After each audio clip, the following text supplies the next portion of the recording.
కొన్ని లక్షల ఒక్క విజయసాయి రెడ్డి దగ్గర 5 లక్షల కోట్ల రూపాయల డబ్బులు ఉంది. కాదు అంటే నేను తప్పు చేశానంటే నా మీద కేసు పెట్టమను. నేను మొన్న కూడా చెప్పా, రోజా దగ్గర 3,000 కోట్ల రూపాయలు ఉంది అని చెప్పాను నేను. ఉంది. ఎన్ని ఇసుక, ఎంత దౌర్జన్యాలు, ఎన్ని దందాలు, ఎన్ని రిజిస్ట్రేషన్లు, ఎన్ని కానుకలు. ఈరోజు 5 లక్షల కోట్ల రూపాయలు బ్లాక్ మనీ ఒక విజయసాయి రెడ్డి దగ్గర ఉంది. విజయసాయి రెడ్డి ఎవరండి? ఒక చార్టెడ్ అకౌంట్. అంతేనా? ఒక చార్టెడ్ అకౌంట్. ఎక్కడి నుంచి వచ్చింది ఈ పదవి? కేవలం ఇతని లెక్కలన్నీ అతని దగ్గర ఉన్నాయి, అతని లెక్కలన్నీ ఇతని దగ్గర ఉన్నాయి. అతని లెక్కలు ఇతను తేల్చేస్తాడంటే కుదరదు.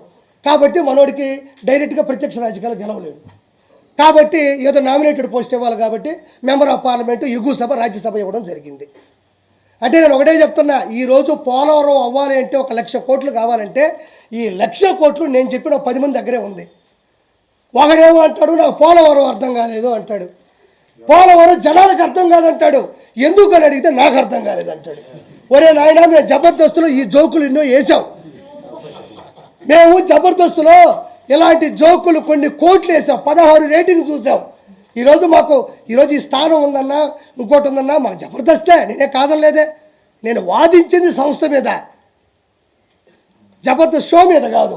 మేము ఇలాంటి జోకులు జబర్దస్తులు ఎన్నో వేసేసాం. ఒకడంటాడు ఐటీ పరిశ్రమలు తీసుకురాలేదంటే నేను ఫారిన్కి వెళ్తే నాకు చలి తగులుతుంది, నాకు పెదాలన్నీ పగిలిపోతాయని ఒకడంటాడు, అదొక జోకు. ఒకడేమో పోలవరం అనేది ఎవరికి అర్థం కాదు, ఎందుకంటే నాకు అర్థం కాదంట. అంటే ఏంది ఇది? ఒక జల వనరుల అభివృద్ధి శాఖ మంత్రి, ఒక ఇరిగేషన్ డిపార్ట్మెంట్ మినిస్ట్రీ ఇస్తే ఈ విధంగా మాట్లాడతారా? ఏముంది అక్కడ పోలవరం అర్థం కాకపోవడానికి? కృష్ణా అనేది గోదావరి అనుసంధానం కలపగలిగిందే పోలవరం అంటారు. ఏలూరు జిల్లాలో పోలవరం ఒకటి ఉంది.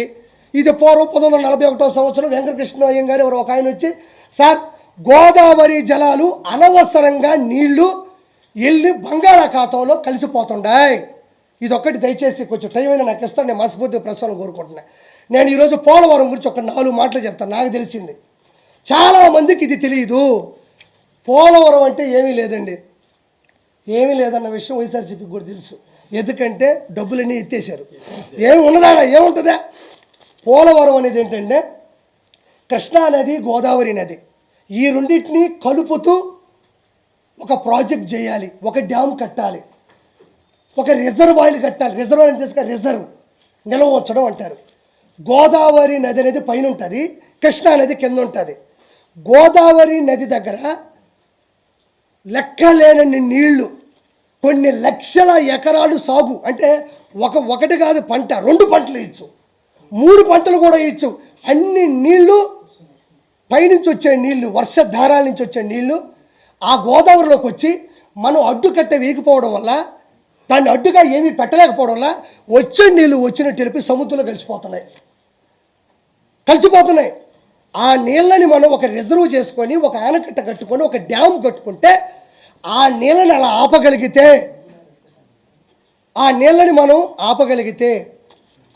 మనం ఏం చేస్తామంటే దానికి అడ్డంగా వాలు కట్టుకుంటే ఆ నీళ్ళని 2, ఒక లెఫ్ట్ కెనాలు, ఒక రైట్ కెనాల్ అని 2 రకాలు ఉంటాయి. ఆ నీళ్ళను 2 వైపులకు మళ్ళిస్తే ఒక పక్క విశాఖపట్నం ఒక 3 లక్షల ఎకరాలకి సాగునీళ్ళు ఇవ్వచ్చు, తాగునీళ్ళు ఇవ్వచ్చు, కర్మాగారాలకి, పరిశ్రమలకు కూడా మనం నీళ్ళు ఇవ్వచ్చు.